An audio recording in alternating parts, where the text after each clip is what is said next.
समचराण सरोजं सान्द्रनीलाम्बुदाभं जगन्निहितपाणि मण्डनाना तरुण तुलसी माला कंधार कुंज नेत्रम सदय धवलहासं श्री विठ्ठलं चिंतयामि।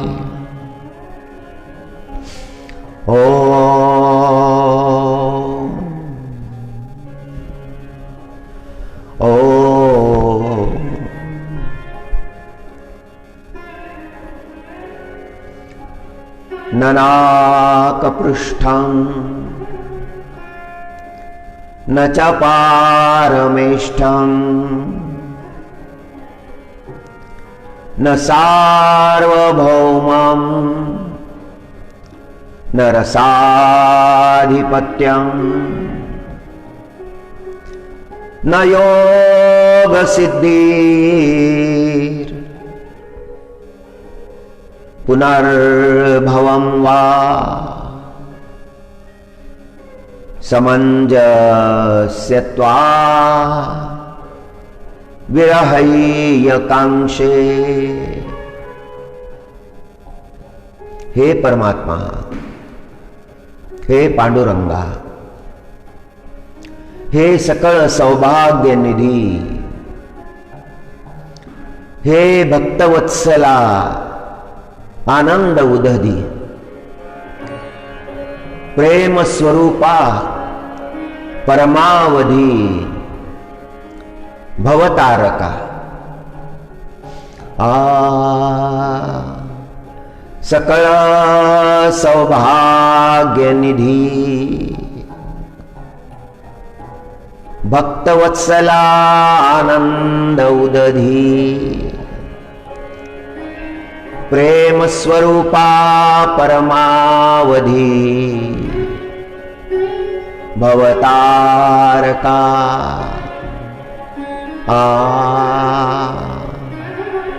मज नको भूमंडळीचे राज्य,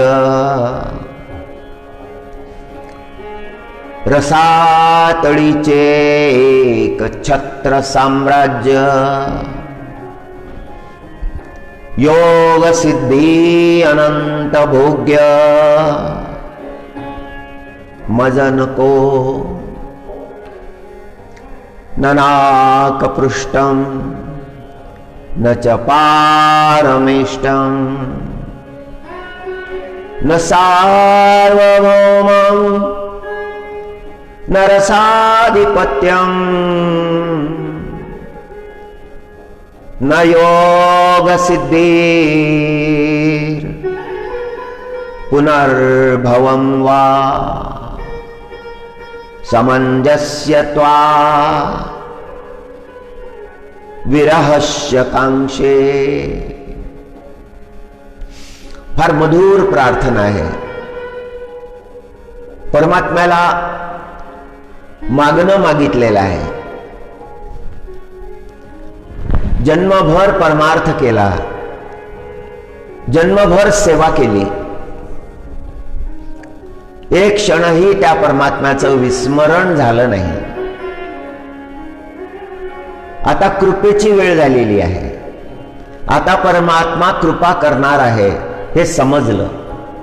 अंतःकरणामध्ये हा विश्वास निर्माण झाला की आता निश्चितपणे परमात्मा कृपा करणार आहे। पण परमात्मा म्हणतील साम्राज्य देऊ का?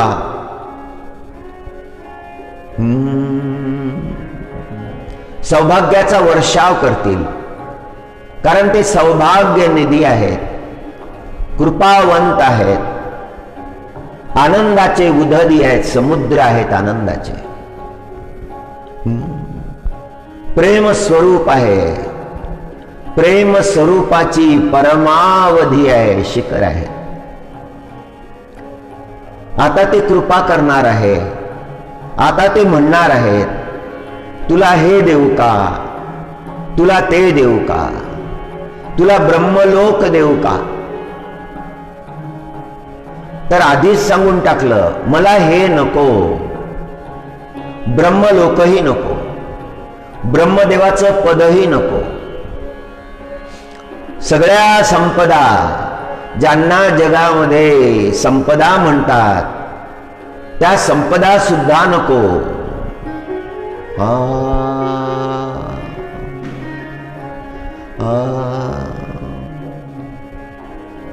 भक्तानं आधीच नकार दिलेला आहे.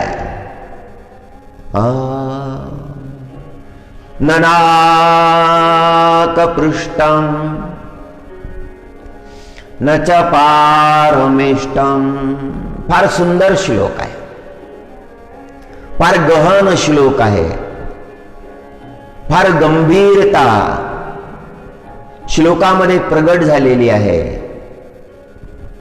भक्तानं काय काय नको हे आधीच सांगून टाकलेलं आहे.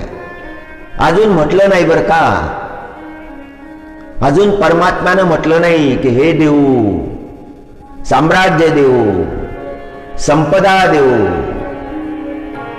रसातळाचं राज्य देऊ, योग सिद्धीचं सार देऊ. कोणतंच वैभव देऊ का असं विचारलेलं नाही, पण ते विचारण्याच्या आधीच सांगून टाकलं की हे द्यायचा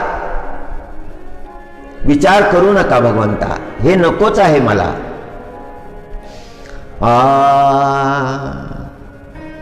ननाकपृष्टं न च पारमेष्टं न सार्वभौमं न रसाधिपत्यं न योग सिद्धीर पुनर्भवं वा समंजस्यत्वा विरहस्य कांक्षे.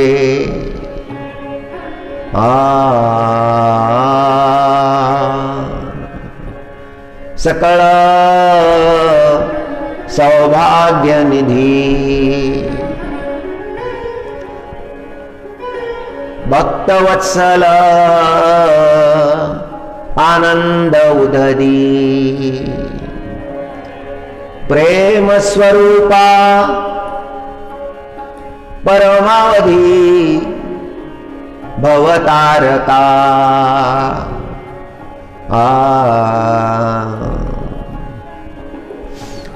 नको मज भूमंडळीचे राज्य, रसातळीचे एक छत्र साम्राज्य. रसातळीचं एक छत्र साम्राज्य म्हणजे कोणी शत्रू नाही, अंतर्गतही शत्रू नाही आणि बाह्यही शत्रू नाही. परमात्म्याला सोडून याचं काय करायचं आहे, काय करायचं आहे त्या साम्राज्याचं, काय करायचं आहे त्या संपदेचं. परमात्मा सर्वश्रेष्ठ संपदा आहे. परमात्मा फार मोठी कृपा आहे. परमात्मा सर्वोच्च आनंद आहे. हे विषयाचे भोग हे क्षणिक आहेत, त्याच्यामध्ये सुख नाही. खरं सुख त्या परमात्म्यामध्ये आहे.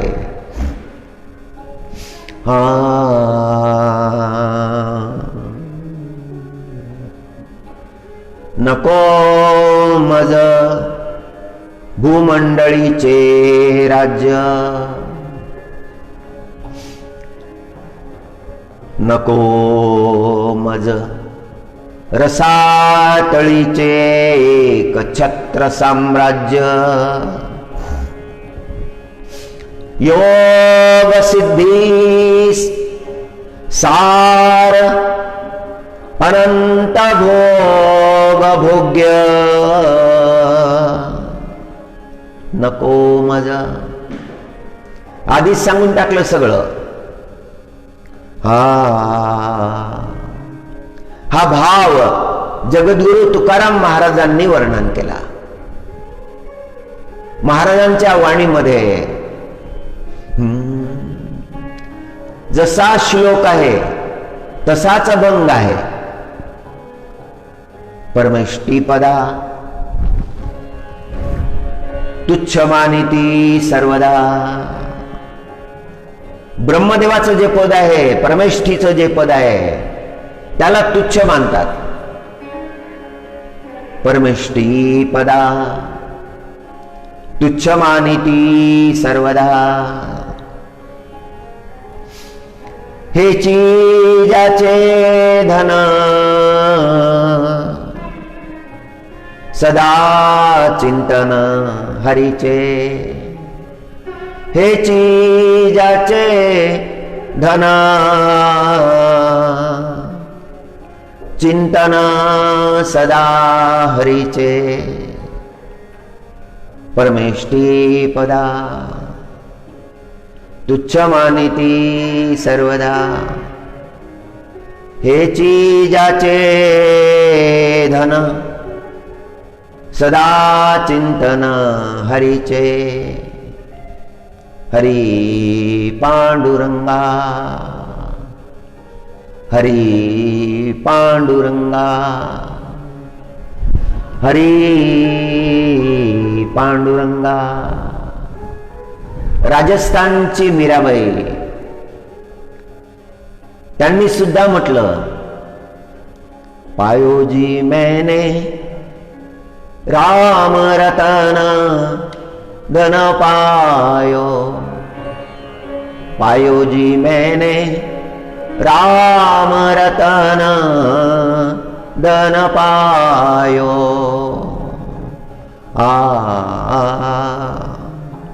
जगद्गुरु तुकाराम महाराज म्हणतात, हेची त्याजाचे धन सदा चिंतन हरीचे.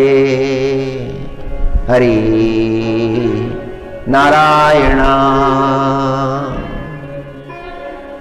हरी नारायणा. परमात्म्याचं नाम हेच धन आहे. हेच धन दिलं होतं नारद भगवाननी. वाल्मिकीला हेच धन दिलं होतं.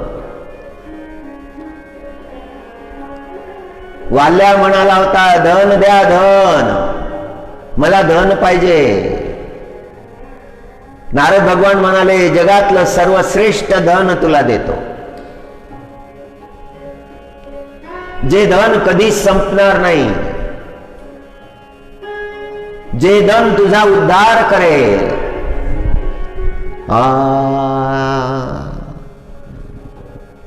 सगळ्यात श्रेष्ठ धन ते नामधन तुला देतो.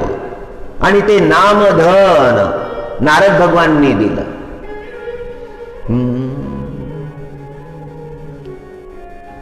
सदा चिंतन हरीचे. ते नामाचं चिंतन करता करता करता वाल्मिकीला समाधी लागली.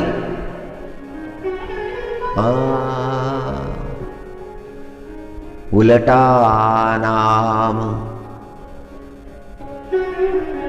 जगत जाना. वाल्मीकी भये ब्रह्म समाना. उलटा नाम जगत जाना. वाल्मीकी भये ब्रह्म समाना. नारद भगवाननी नाम दिलं होतं राम, ते म्हणता येत नव्हतं. मरा म्हणायला लागला, मरा. मरा मरा मरा मरा आणि ते मरा मरा राम झालं. सदा हरीचं चिंतन, सदा चिंतन हरीचे. हेच धन आहे, हे सर्वश्रेष्ठ धन आहे. हे आपल्या अंतकरणामध्ये प्रगट होतं.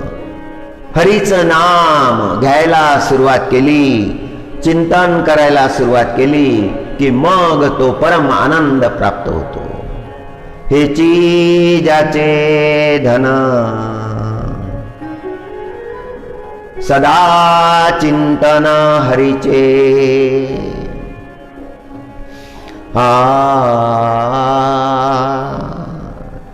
इंद्राच्या जीवनामध्ये भोग आहे, भोगामध्ये भुललेला आहे तो इंद्र. मनुष्याच्या अंतकरणामध्ये विषय बलवान असले, त्याच्या अंतकरणामध्ये भाव निर्माण होतो. आपल्याला ते भोग प्राप्त व्हावे, आपल्याला ते इंद्र पद प्राप्त व्हावं. ते पद प्राप्त झाल्यानंतर असा भाव निर्माण होतो की ते पद आपल्या जीवनामध्ये कायम राहावं, कायम राहावं. विषयांचा भोग मनुष्याच्या जीवनामध्ये बलवान झाला की मग वाटतं की हेच कायम ठेवा. पण जीवनाची व्यवस्था आहे, कायम काही राहत नाही, शाश्वत काही राहत नाही. जो जन्मला तो मरतो, त्याला मरावंच लागतं.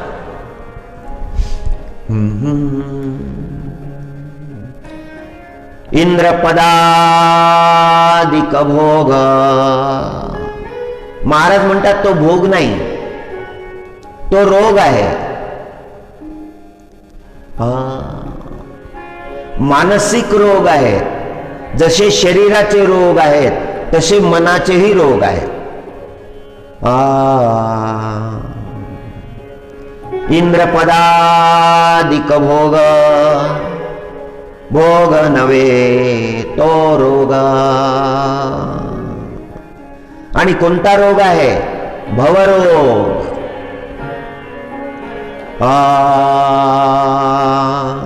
इंद्रपदादिक भोग, भोग नव्हे तो रोग. सार्वभौम राज्य त्याही नाही काही काज. परमात्मा म्हणतील, हे भक्ता, मी तुला सार्वभौम राज्य देतो. आणि जे परमात्म्यानं दिला आहे त्याचा नाश कोण करू शकेल? सार्वभौम राज्य. त्या राज्याचा भोग घे, आनंद घे त्या राज्याचा. सार्वभौम राज्य त्यासी नाही काही काज. आणि महाराजांनी उत्तर दिलं, त्याची आवश्यकता नाही, ते मला नको आहे. सार्वभौम राज्य त्यासी नाही काही काज. ठीक आहे बाबा, तुला ते नको आहे ना, मग पाताळीचं अधिपत्य देतो. पाताळ लोकाचं अधिपत्य, सगळ्या पाताळाचा तो अधिपती. पण महाराजांनी त्याचंही उत्तर देऊन टाकलं. पाताळीचे अधिपत्य ते तो मानिती विपत्य. पाताळीचं ते अधिपत्य प्राप्त झालं, पण त्याला विपत्ती मानली. पाताळीचे अधिपत्य ते तो मानिती विपत्य. योग सिद्धी सार त्यासी वाटे ते असार. मोक्षा एवढे सुख, सुख नवे ते दुःख. योग सिद्धीचं सार दिलं. योग सिद्धी, परमानंदामध्ये आता मग्न रहा, आता तो आनंद भोगा. आपुले अंतकरणी आपुला आनंद. योग सिद्धी, त्या योग सिद्धीचं सार दिलं, सार सर्वस्व दिलं. पण महाराज म्हणतात ते असार आहे, काय करायचं तेही नको. हे भक्ताचं अंतकरण आहे. भक्ताला भक्ती सोडून काहीच नको. भक्ती कशी श्रेष्ठ आहे, भक्तीचं महात्म्य किती गहन आहे, किती खोल आहे. समुद्राची खोली कमी पडेल, आकाशाची उंची कमी पडेल. जगातले सगळे आनंद फिके पडतील. असा तो दिव्य आनंद आहे भक्तीचा. मोक्षही नको म्हणतात. मोक्षा एवढे सुख, सुख नवे तेची दुःख. हे शब्द ऐकल्यानंतर जगद्गुरु तुकाराम महाराजांची भाव अवस्था किती उच्च आहे हे लक्षात येतं. मनुष्याची बुद्धी तिथपर्यंत पोहोचत नाही. योग्यालाही तिथपर्यंत जाता येत नाही. तपस्याचं तपही अपुरं पडतं. ज्ञानीयाचं ज्ञानही ते समजायला थिट पडतं. ना ज्ञानिया कळे, ना तपस्विया कळे, ना योगिया कळे. एवढी मोठी उच्च अवस्था आहे महाराजांची. हे मागणं अद्भुत आहे. श्रीमद भागवताच्या 6व्या स्कंदामध्ये जे वर्णन आलेलं आहे तेच वर्णन महाराजांच्या अभंगामध्ये आहे, जसंच्या तसं. महाराजांचा अभ्यास किती गहन आहे. आता कुठे मिळाले असेल श्रीमद भागवत? हे संस्कृतचे श्लोक कसे मिळालेले असतील? ग्रंथ छापलेले नव्हते त्यावेळेला. हस्तलिखित काही ठराविक लोकांजवळ होते, लाखामध्ये एखादा.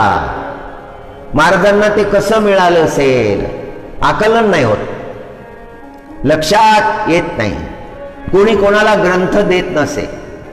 ग्रंथ म्हणजे धन. मग महाराजांना कसा मिळाला? महाराजांचे 1000 पारायण झाले कसे? हे सगळं आकलन होत नाही. महाराजांच्या अंतकरणामध्येच ते आहे. भागवतच आहे अंतकरणामध्ये, तेच प्रगट झालेलं आहे. मोक्षाला दुःख म्हटलं. मोक्षा एवढे सुख, सुख नवे ते दुःख.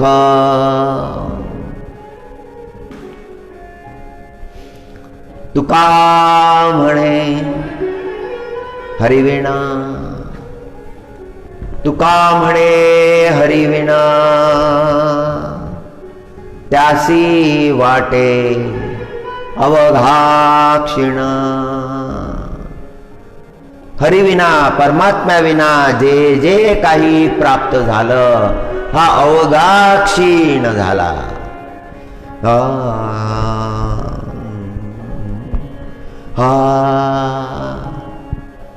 न नाकपृष्ठं न च पारमिष्टं न च सार्वभौमं न रसाधिपत्यं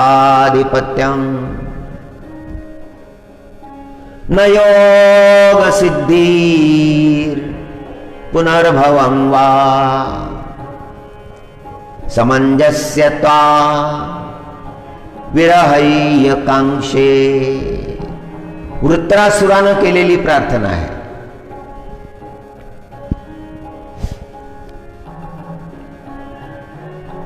भोगी इंद्राच्या जीवनामध्ये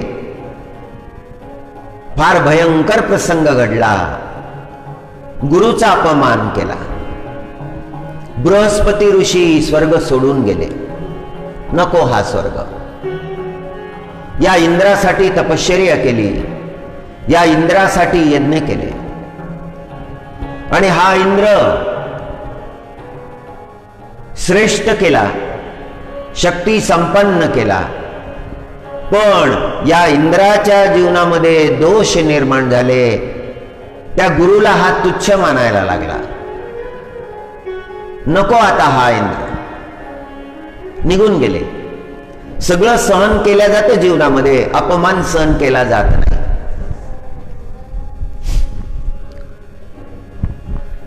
गुरुचा अपमान केला. गुरुला ते सगळं नकोसं वाटलं.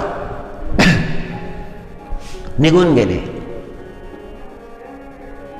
एकदा ब्रह्मदेवानं वसिष्ठ ऋषीला म्हटलं, इक्ष्वाकू वंशाचे तुम्ही गुरु व्हा. इक्ष्वाकू वंशामध्ये तुमचं फार मोठं महात्म्य आहे. सगळे त्या वंशामध्ये होणारे राजे तुमचा आदर करतील. वसिष्ठ ऋषींनी ब्रह्मदेवाला विनंती केली, प्रभू सगळं काही सांगा, हे गुरुपद नका सांगू. नको हे गुरुपद. परमात्म्याचं चिंतन करता येणार नाही. लौकिक प्रश्नामध्येच गुंतून पडावं लागेल, आणि तेही वंशाचं गुरुकुलपद, कुलपद, कुलगुरूचं पद नको. ब्रह्मदेव म्हणाले, वसिष्ठा, ही तुमच्यावर फार मोठी कृपा होणार आहे. कुलगुरूचं पद स्वीकार करा. तुम्हाला सौभाग्य मिळणार आहे. साक्षात परमात्म्याला शिक्षण देण्याचं, त्या परमात्म्याचं दर्शन तुम्हाला प्राप्त होणार आहे. ज्या परमात्म्याच्या चिंतनाचा तुम्ही विचार करता, त्याच्याही पेक्षा मोठं तुम्हाला मिळणार आहे. तुम्ही श्रीरामाचे गुरु होणार आहात.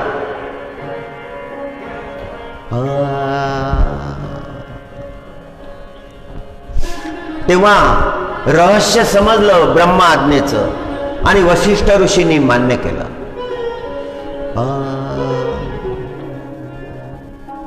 तो श्रीरामाचा सद्गुरु, तयाचे तपश्चर्येचा प्रभाव थोरू. असा आहे तो सद्गुरु श्रीरामाचा.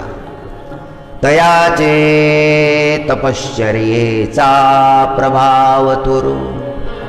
मग ते गुरुपद स्वीकारलं होतं.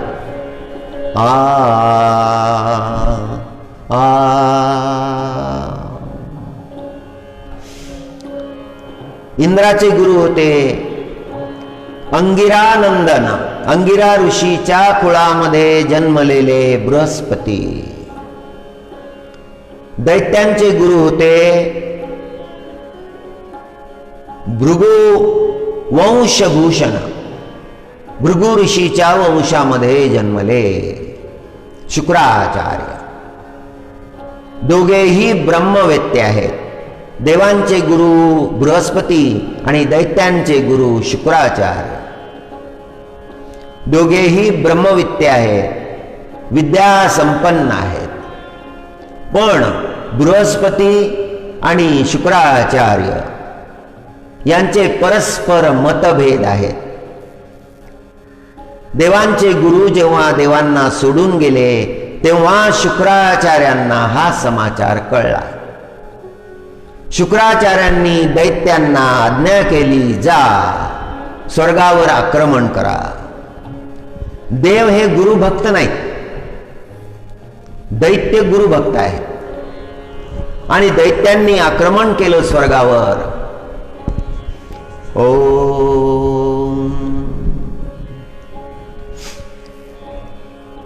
स्वर्गाची संपदा लुटून नेली. देवांचं वैभव उद्ध्वस्त केलं. देव मोठे व्याकुळ झाले. इंद्राला पुढे करून ब्रह्मदेवाकडे गेले.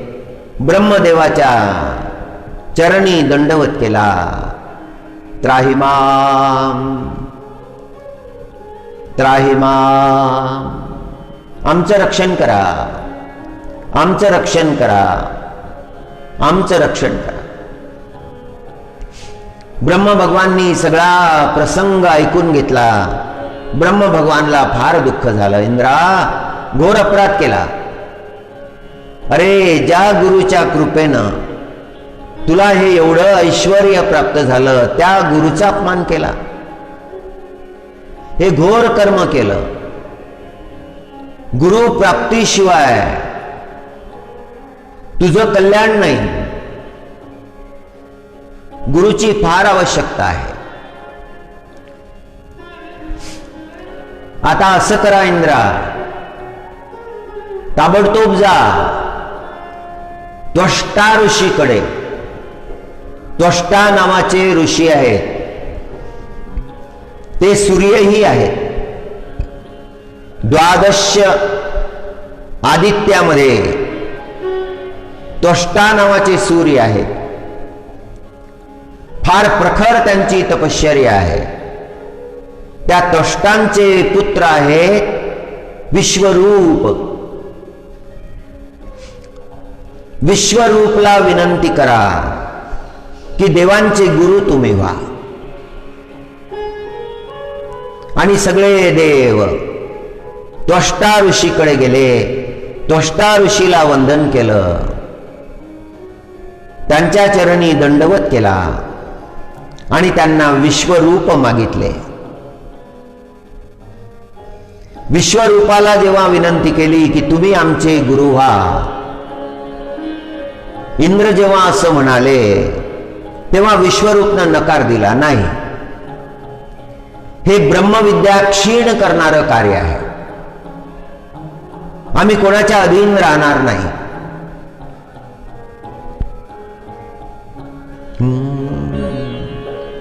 केलेलं तप हे कोणाच्या सेवेमध्ये लावणार नाही. हे सगळं निरर्थक आहे. आमच्यासाठी याचा काही उपयोग नाही. तेव्हा इंद्रानं एक युक्ती केली.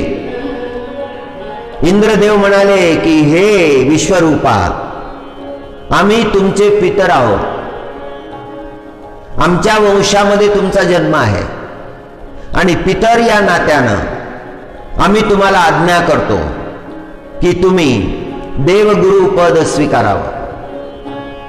असं बोलल्यानंतर विश्वरूपचा नाईलाज झाला. विश्वरूप स्वर्गामध्ये आले आणि विजय प्राप्त करणारी दिव्य विद्या इंद्राला शिकवली.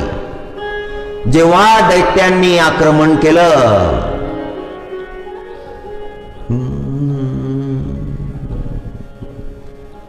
दैत्य पराजित झाले. स्वर्गाचं रक्षण झालं. स्वर्गाच्या सगळ्या संपदा अक्षुण्ण राहिल्या.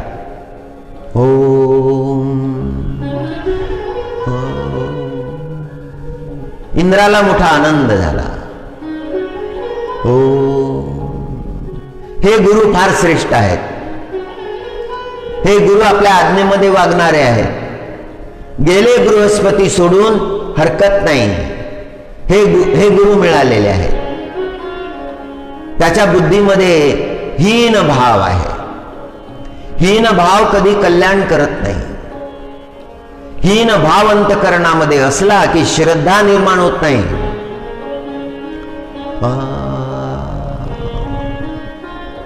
जीवनामध्ये सद्गुण धारण केले जात नाहीत. हीन भाव फार विघातक असतो. इंद्राला याचं आकलन झालं नाही. इंद्राच्या मनात असेही विचार आले की नको आता बृहस्पती. विजय संपादन केला आणि मदोन्मत्त झाला. पुन्हा मदोन्मत्त.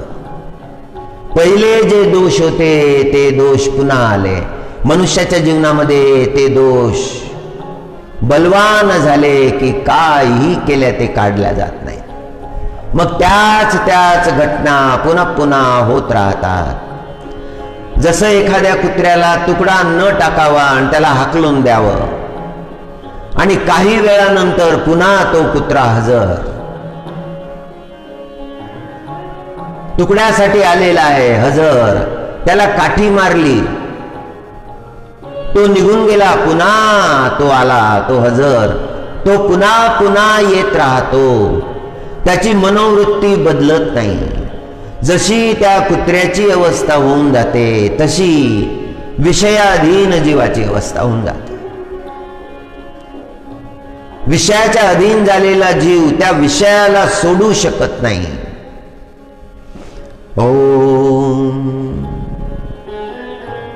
इंद्राला इंद्राचा स्वभाव बदलता येत नाही. देवांना देवांचा स्वभाव बदलता येत नाही. त्यांना आज्ञा नको, ते कोणाचं ऐकत नाही. आम्ही ऐकून नाही घेणार कोणाचं. ऐकावंच लागत असतं. ज्येष्ठाचं ऐकावं लागतं, श्रेष्ठाचं ऐकावं लागतं, वरिष्ठाचं ऐकावं लागतं, मित्राचं ऐकावं लागतं. आई वडील संत महात्मे यांचं ऐकावं लागतं, शास्त्राचं ऐकावं लागतं. आणि हे ऐकलं की जीवनाचं कल्याण होतं.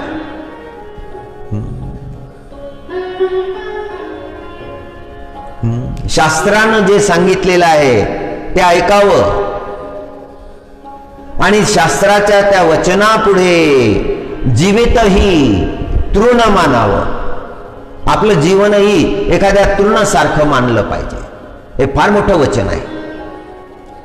हा फार मोठा उपदेश आहे. शास्त्रानं उपदेश केलेला आहे. माऊली ज्ञानेश्वर महाराजांनी उपदेश केलेला आहे. ग्रंथ पाहावे. या ग्रंथामध्ये हा उपदेश आपल्याला सापडेल. समर्थ रामदास स्वामी महाराज यांचा दासबोध आमच्या आईच्या नित्य पठणामध्ये होता. 2 ग्रंथाचं पारायण आमची आई दररोज करत असे. दिवसाच्या पूर्वार्धामध्ये दासबोध आणि मध्यान्ह गेल्यानंतर मग ग्रंथराज ज्ञानेश्वरी हे जीवनभर चाललं. हा जीवनभर हा प्रबोध होता.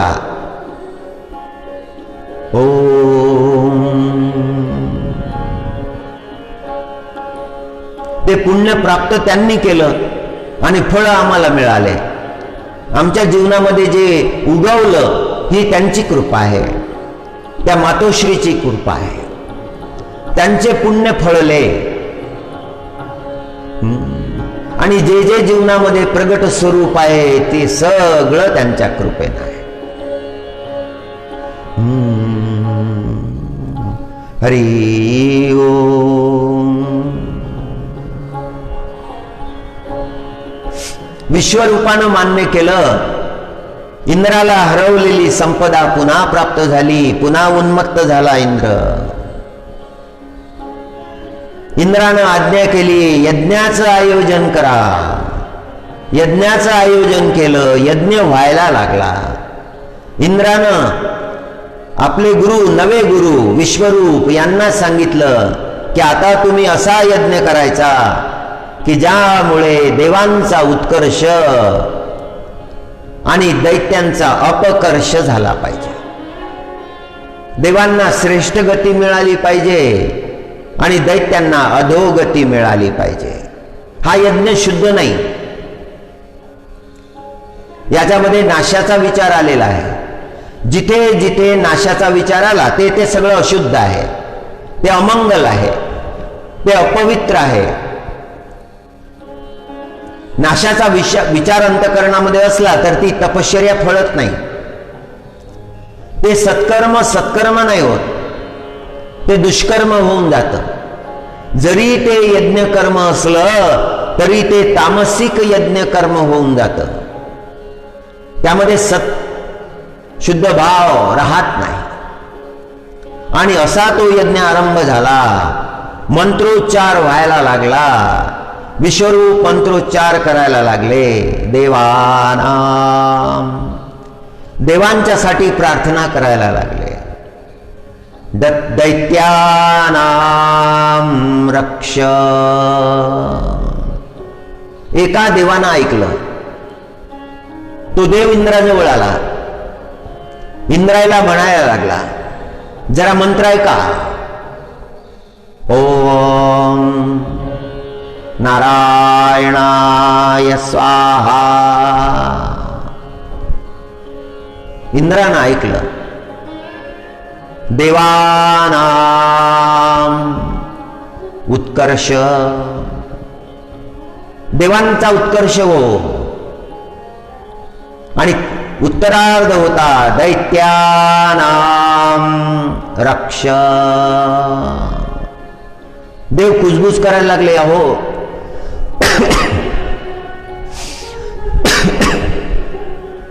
दैत्याच्या रक्षणासाठी मंत्र आहे. एक देव म्हणाले, अहो यांची माता जी आहे ना ती दैत्य कुळातली आहे, रचना. तिचं नाव रचना आहे. त्वष्टा नावाच्या ऋषीची ती पत्नी आहे. त्वष्टा यांचे पिता आहेत. रचना यांची माता आहे. माता दैत्य कुळातली आहे. मातृकुळ ते नष्ट कसं होऊ देतील, म्हणून हा मंत्र आहे.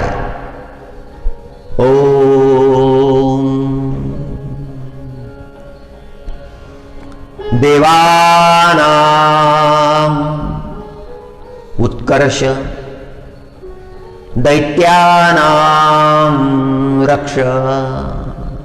हे परमात्मा दैत्याचं रक्षण करा. हे ऐकता बरोबर इंद्राला क्रोध आला. आणि क्रोधामध्ये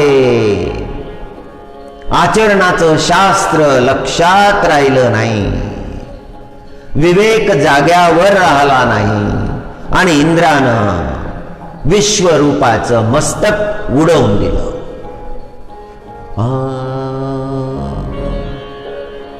विश्वरूपाला त्रिशिरा सुद्धा म्हटलेलं होतं.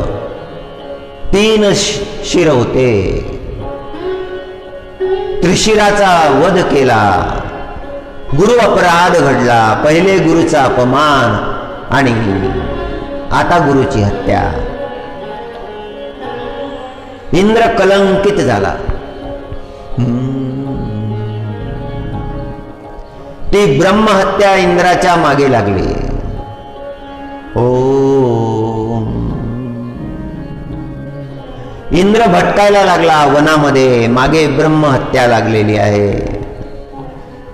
ब्रह्मदेवाला चिंता वाटायला लागली. इंद्राचा स्वभावच बदलत नाही. इंद्राच्या जीवनातला क्रोध जातच नाही. क्रोध हा विघातक असतो मनुष्याच्या जीवनामध्ये. तो हानिकारक असतो. तो सोडून, त्या क्रोधाला सोडून मनुष्याचं जीवन धन्य होतं, शुद्ध होतं. तो सोडायला पाहिजे. हे सगळे दोष सोडायचे. काम सोडायचा, क्रोध सोडायचा, लोभ मोह सोडायचे, मद मत्सर सोडायचा. हे सगळं सोडल्यानंतर जीवन शुद्ध होतं. परमात्मा जोडायचा.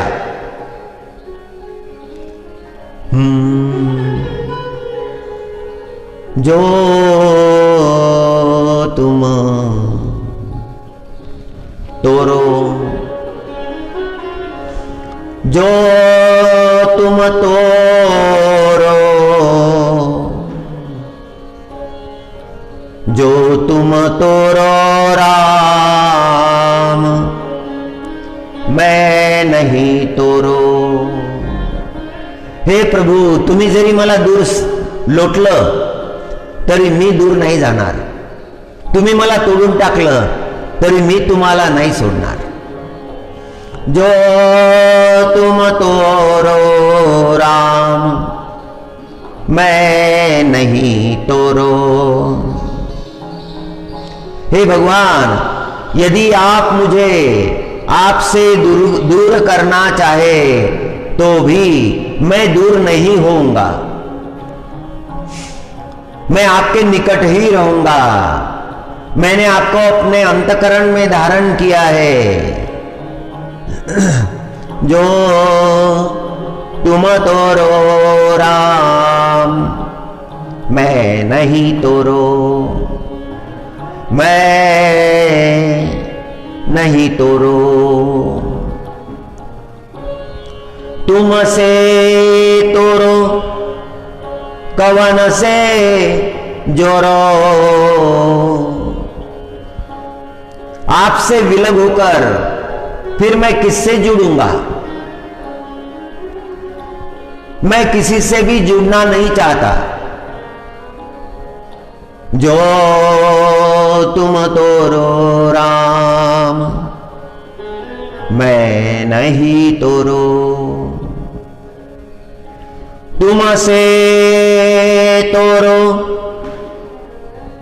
कवन से जोरो।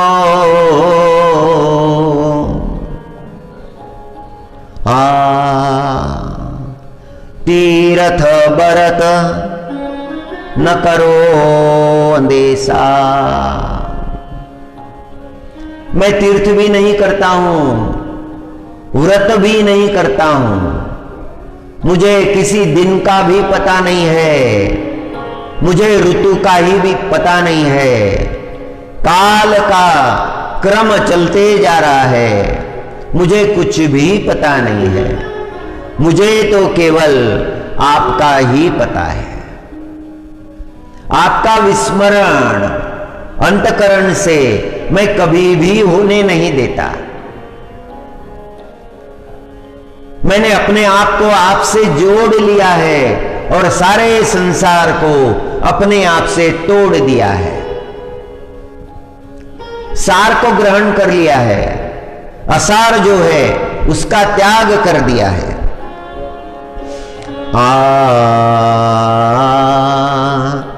तीरथ बरत न करो अंदेशा। तुम्हारे चरण कमल का भरोसा। तीर्थ में गया नहीं, व्रत मैंने किए नहीं। मुझे न दिन का पता है, न रात का पता है, न ऋतु का पता है।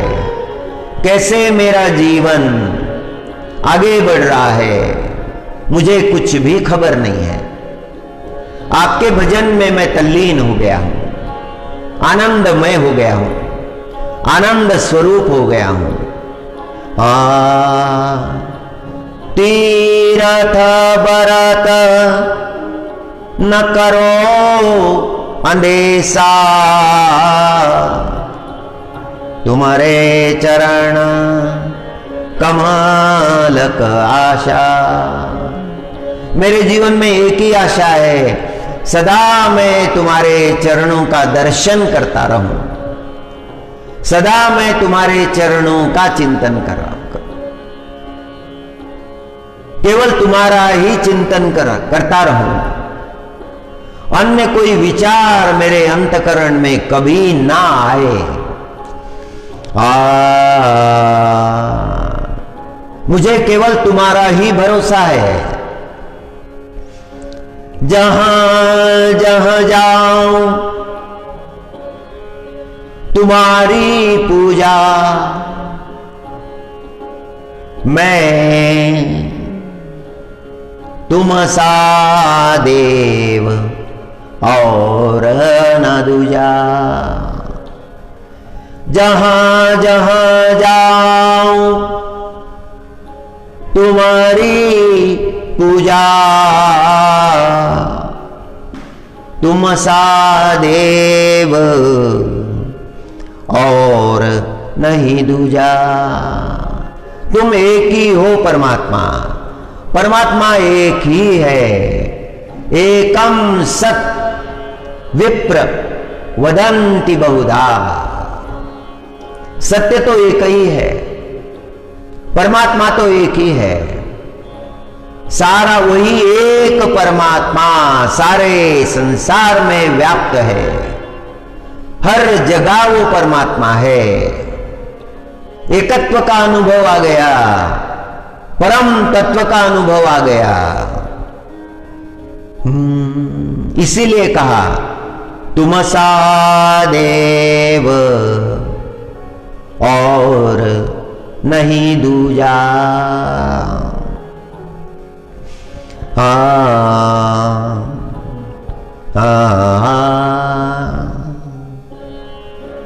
मैं अपनो मन हरिसू जोरो, मैं अपनो मन हरिसू जोरो, हरिसू जोरो सबन से तोरो। मैं अपनो मन हरिसू जोरो, हरिसू जोरो सबन से तोरो। मैं अपनो मन हरिसू जोरो। ये बहुत कठिन है, ये संभव नहीं है, हर किसी के लिए संभव नहीं है। इस पद का गायन रविदास जी महाराज करते हैं। जो रविदास जी महाराज के लिए संभव है वह सबके लिए संभव नहीं। उन्होंने अपने मन को हरि से जोड़ दिया है और उन्होंने अपने मन को सबसे तोड़ लिया है। दो नाव में यात्रा नहीं हो सकती, एक पैर एक नाव में, दूसरा पैर दूसरी नाव में, यात्रा संभव नहीं है। एक ही नाव लेनी होगी। संसार अगर चाहिए तो परमात्मा नहीं, और परमात्मा अगर चाहिए तो संसार नहीं। राम चाहिए तो काम नहीं, और काम चाहिए तो राम नहीं। जो काम के पीछे पड़े हैं उन्हें राम नहीं मिलते, और जो राम के लिए व्याकुल है उनके जीवन में काम नहीं रहता। एकत्व का बोध।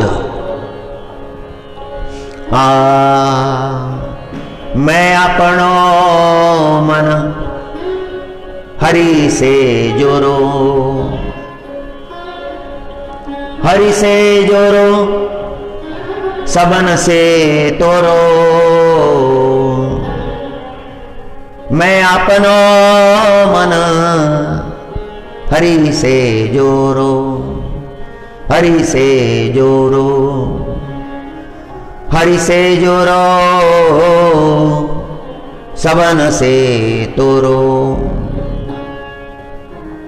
सब ही प्रहर तुम्हारी आशा, सुबह हो शाम हो, दिन हो रात हो, जितने प्रहर हो, सब ही प्रहर तुम्हारी आशा। मेरे अंतकरण में केवल आपकी आशा है। आठों याम, सुबह शाम,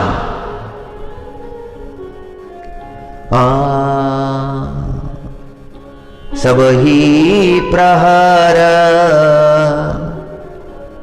तुम्हारी आशा। मन क्रम बचना कहे रे दासा। रविदास जी महाराज कहते हैं, रैदास जी महाराज कहते हैं, मन क्रम बचन कहे रे दासा। मन से कह रहे हैं। मन का स्वभाव है चिंतन करना। मन चिंतन करता है, विषयी मन विषयों का चिंतन करता है। विषय निवृत्त मन परमात्मा चिंतन करता है। मन से, कर्म से, वाणी से। मन क्रम वचन एक बार का प्रसंग है। रविदास जी महाराज अपना नित्य कर्म कर रहे थे, गाते भी जा रहे थे, और एक भक्त आके खड़ा हो गया। रविदास जी महाराज को सुनने लगा। मैं अपनो मन हरि से जोरो, हरि से जोरो सबन से तोरो। भक्त सुन रहा है और कहता है राम राम रविदास जी। रविदास जी ने कहा राम राम। पहचाना? पिछले वर्ष आया था, आपसे जूते बनवा कर ले गया था, अभी भी उनका उपयोग कर रहा हूं, बहुत सुंदर बना दिए हैं। आपकी भेंट हो गई कि बहुत आनंद होता है।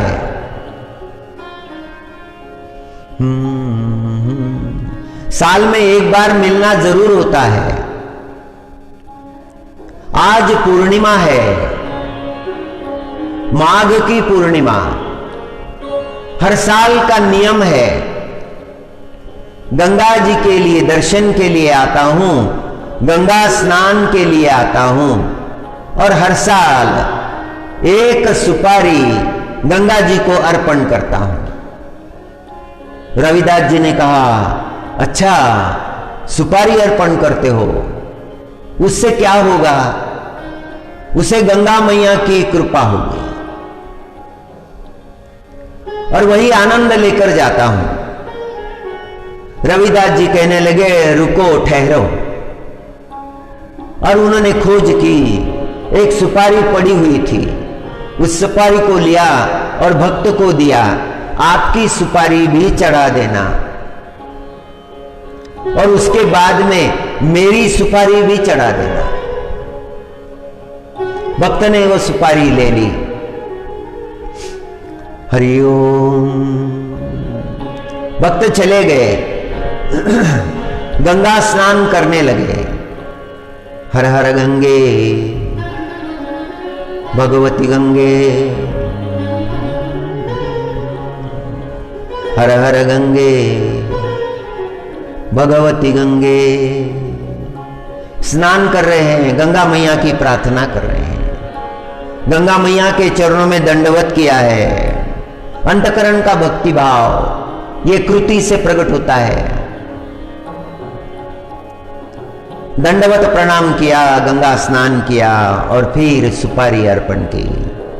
हे भगवती गंगे, हर वर्ष के नियम के अनुसार ये सुपारी मैं आपको अर्पण करता हूं। हर हर गंगे भगवती गंगे। सुपारी गंगा जी में बहा दी, और जाने के लिए जब तैयार हुए तो गंगा जी ने पुकारा, पंडित जी रुकना।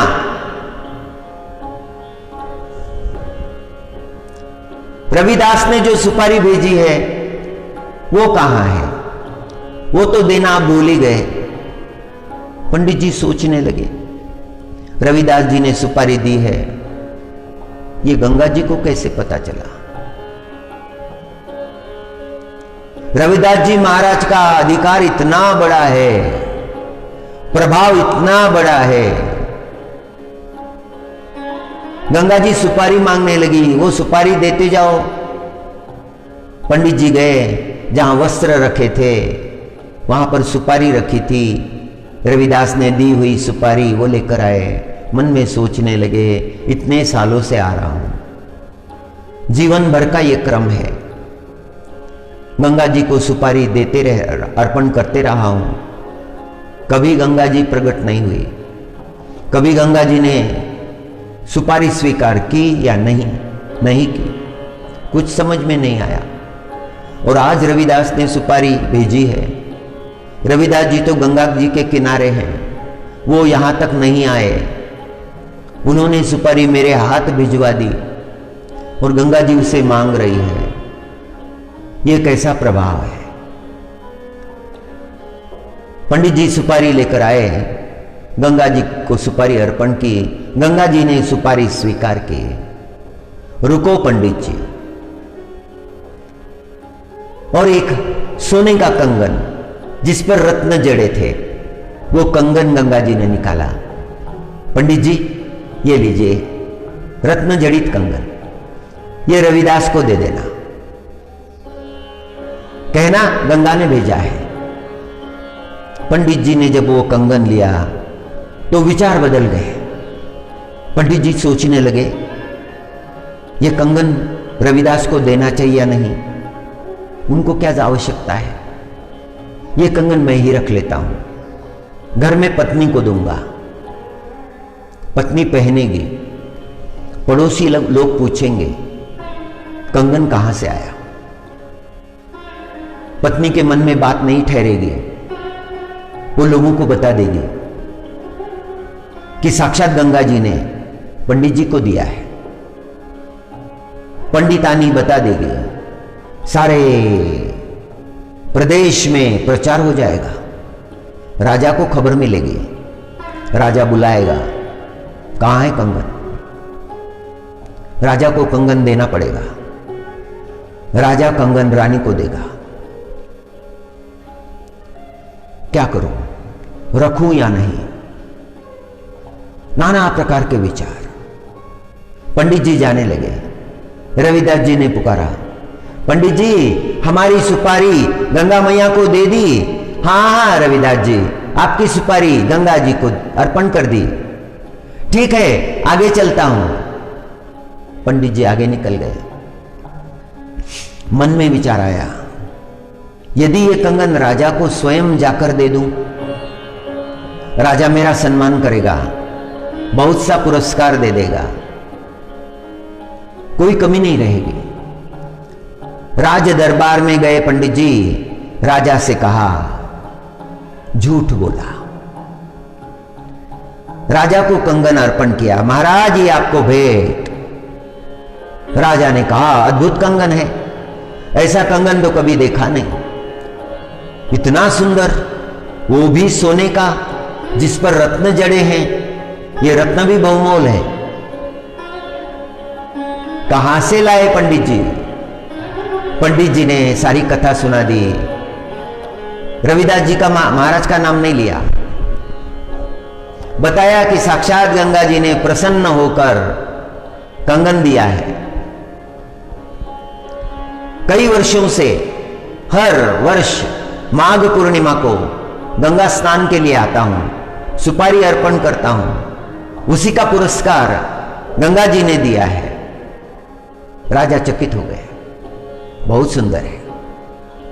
ठीक है पंडित जी, आपको बहुत बड़ा पुरस्कार दिया जाएगा। हमारा सौभाग्य है कि आप जैसे भक्त हमारे देश में रहते हैं। राजा ने बहुत बड़ा पुरस्कार दिया, स्वर्ण मुद्राएं दी, अलंकार दिए, वस्त्र दिए। पंडित जी को बड़ी प्रसन्नता हुई। राजा ने वो कंगन रानी को दे दिया। रानी बड़ी प्रसन्न हुई, बहुत सुंदर कंगन है। रानी जी जिद करने लगी, एक ही कंगन है, दूसरा भी चाहिए। राजा ने पंडित जी को बुलावा भेजा। पंडित जी आए, हाथ जोड़कर खड़े हो गए। राजा कहने लगे, पंडित जी एक कंगन तुम्हें गंगा जी ने दिया है। पंडित जी ने कहा, हाँ महाराज, अब जाओ गंगा जी से दूसरा कंगन मांगो। गंगा जी से कहो कि रानी को दूसरा भी कंगन चाहिए। पंडित जी अब सोचने लगे। झूठ की तो सोच होती ही है, जिसके जीवन में झूठ आ गया उसके जीवन में सोच आ जाती है। बहुत सोच, दिन रात किए हुए कर्मों के बारे में सोच। पंडित जी आए, रविदास जी महाराज से राम राम नहीं कहा, जाने लगे। रविदास जी महाराज ने पुकारा, पंडित जी फिर से आए, माघ पूर्णिमा इतनी जल्दी आ गई। पंडित जी ने हाथ जोड़े, राम राम रविदास जी, नहीं, पुनः दर्शन के लिए आया हूं, झूठ बोल दिया।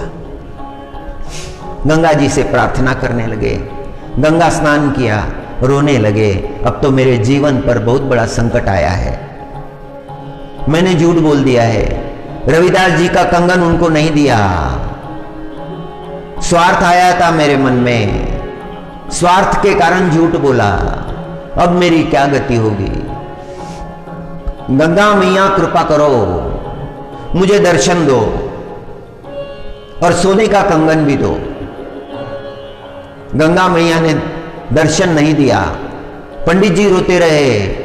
गंगा मैया के स्वर आए, स्वरों ने बता दिया, पंडित जी आपको अभी दर्शन नहीं हो सकता, संत कृपा लेकर आए थे आप, इसीलिए आपको दर्शन दिया था, लेकिन आपके कर्म भटक गए, आपका मन भटक गया, लोकेशन आपके मन में आ गई, इसीलिए आपको दर्शन नहीं, कंगन तो दूर की बात है। पंडित जी आए, रविदास जी महाराज के चरणों में गिर गए। रविदास जी महाराज ने पूछा, कंगन चाहिए? पंडित जी ने क्षमा मांगी, आप सब जानते हैं, आप अंतर्यामी हैं, मैंने आपसे झूठ कहा, गंगा जी ने आपको कंगन दिया था, वो मैंने राजा को दे दिया, रानी अभी दूसरा कंगन मांग रही है, कहां से दूं?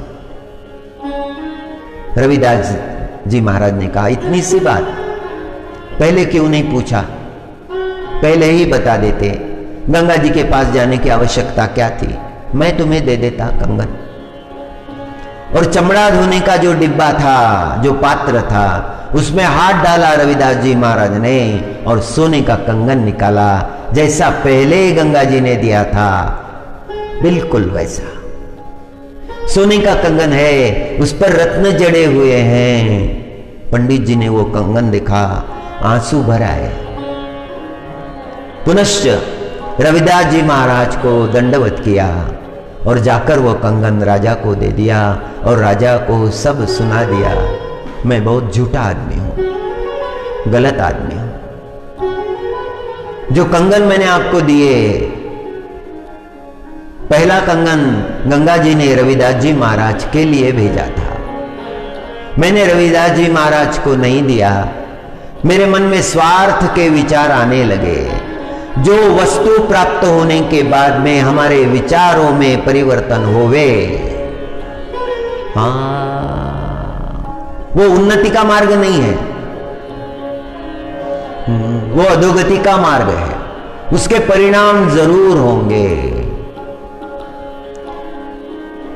पंडित जी महाराज लौट आए, श्री रविदास जी महाराज के चरणों में दंडवत किया। आज आपने मेरी लाज रख ली, आपने मेरा रक्षण किया, आज आपने मुझे समझा दिया कि मनुष्य का आचरण ही जीवन को उज्जवल बनाता है।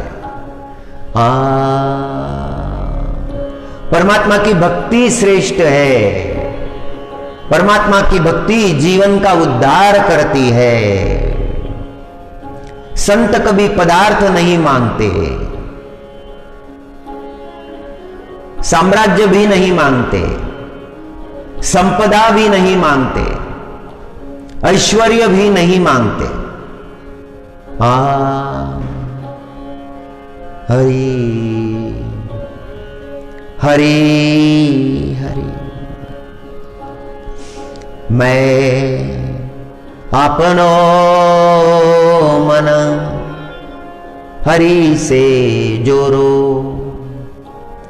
मैं अपनो मन हरि से जोरो, हरि से जोरो, सबन से तोरो, सब ही प्रहर तुम्हारी आशा, मना क्रमा बचाना कहे रैदासा मना क्रमा बचन कहे रैदासा हरि हरि परिमळाची धाव भ्रमर ओढी परिमळाची धाव भ्रमर ओढी तैसी तुझी गोडी लागो मज माऊली ज्ञानेश्वर महाराजांचे शब्द आहेत, फार मधुर शब्द आहेत. परिमळाची धाव भ्रमर ओढी. फुलावरचा तो परिमळ घेण्यासाठी तो भ्रमर धावत येतो, गुंजार करत येतो. परिमळाची धाव भ्रमर ओढी. त्या परिमळासाठी, त्या भ्रमराच्या अंतकरणामध्ये जी ओढ आहे, हे परमात्मा तशी ओढ माझ्या अंतकरणामध्ये निर्माण हो, तशी तुझी गोडी माझ्या अंतकरणात निर्माण हो. तैसी तुझी गोडी लागो मज.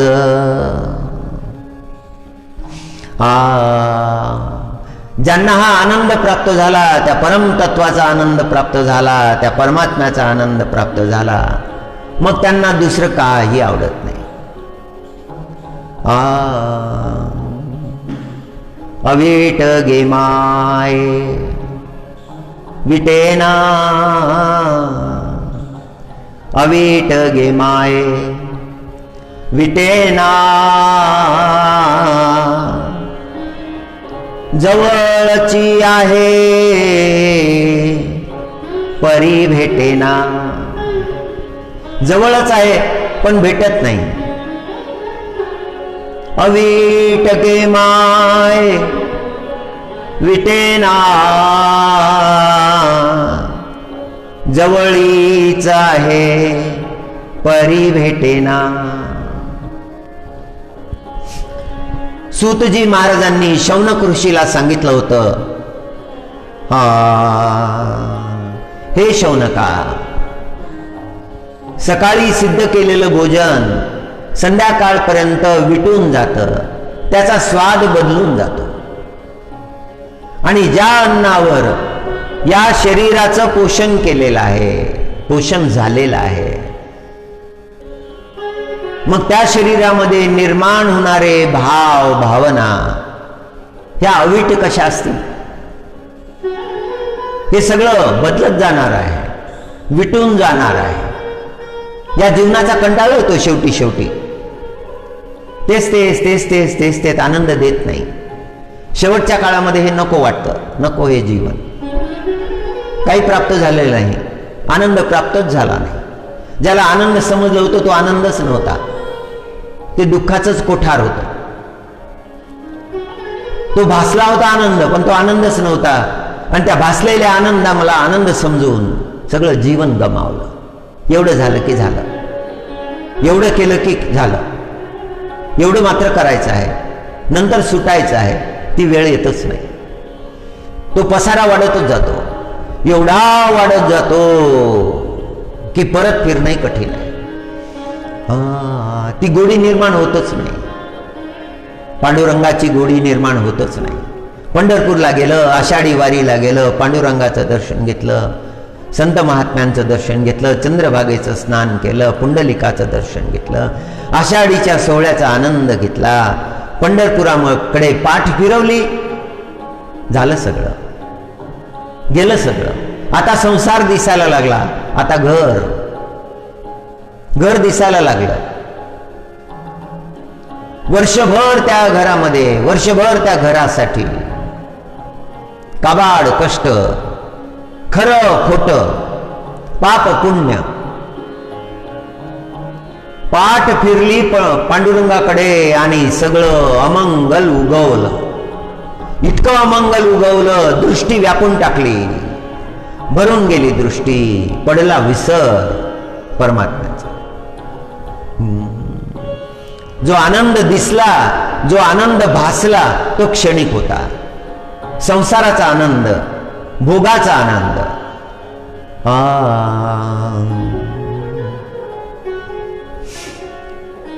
परिमळाची धाव भ्रमार ओढी, तैसी तुझी गोडी लागो मज. परिमळाची धाव भ्रमार ओढी, तैसी तुझी गोडी लागो मज.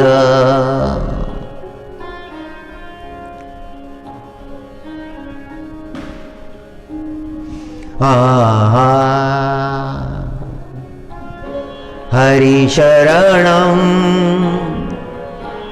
हरि शरणं, हरि शरणं, हरि शरणं. अवीटगे माये विटेना, जवळची आहे परी भेटेना. अवीटगे माये विटेना, जवळची आहे परी भेटेना. फार दूर नाही तो परमात्मा. मोको कहाँ ढूंढे बंदे, मोको कहाँ ढूंढे बंदे, मैं तो तेरे पास में. मोको कहाँ ढूंढे रे बंदे, मैं तो तेरे पास में.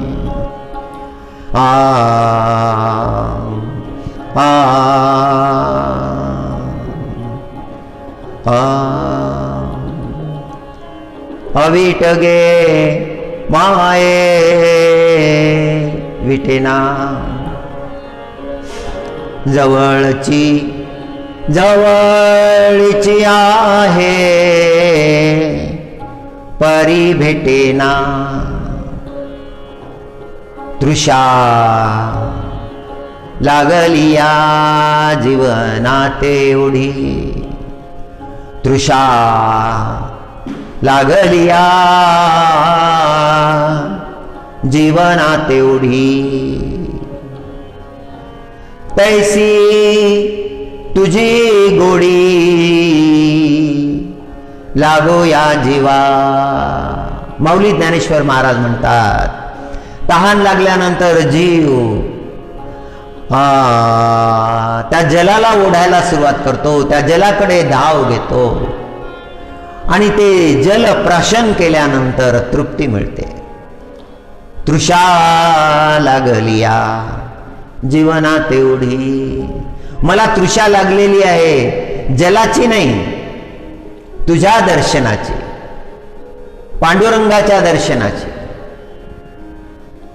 म्हणून जीव धाव घेत आहे, जीव धावतो आहे तुझ्याकडे पांडुरंगा. तृषा लागलिया जीवनात एवढी, तैसी तुझी गोडी लागूया जीवा, तैसी तुझी गोडी लागूया जीवा. हरिनारायण हरिनारायण हरिनारायण हरिनारायण हरिनारायण हरिनारायण हरिनारायण.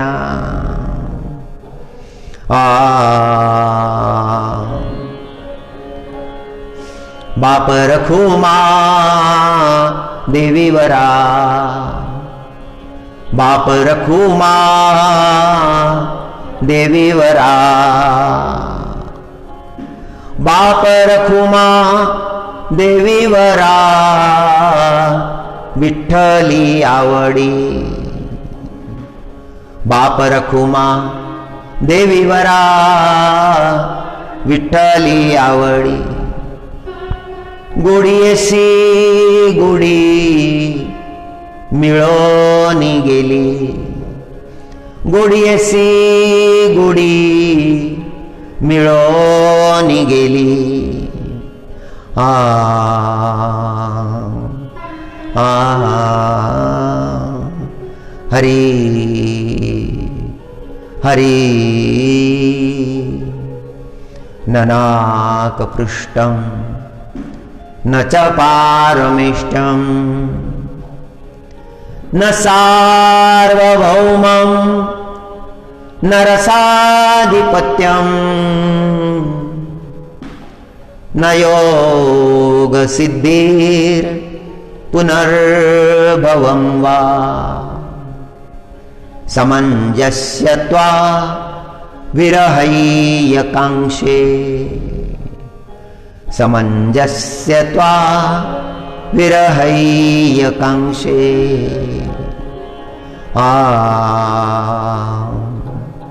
अविट गे माये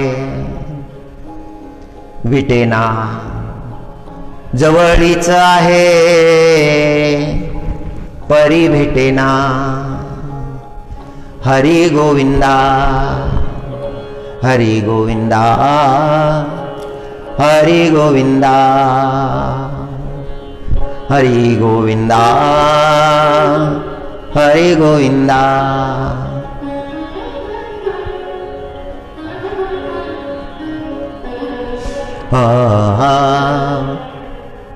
रामाय रामभद्राय,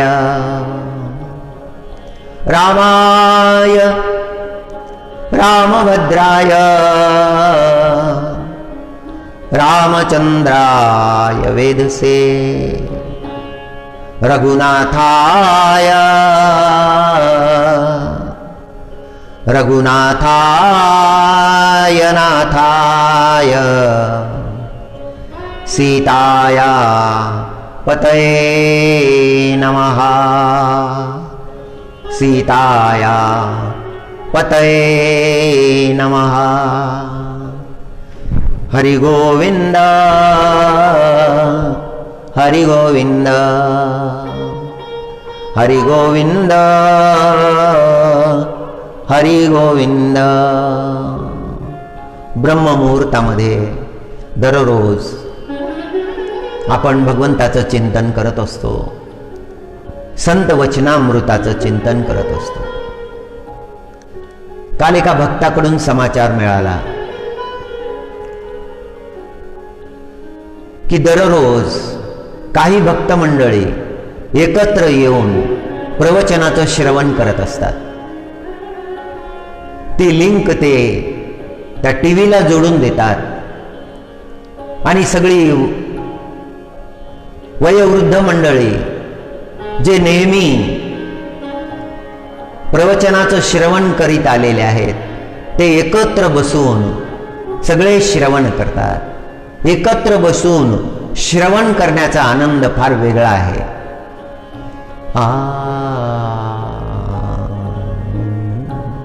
भक्तांच्या सानिध्यामध्ये सत्संग श्रवण करावा.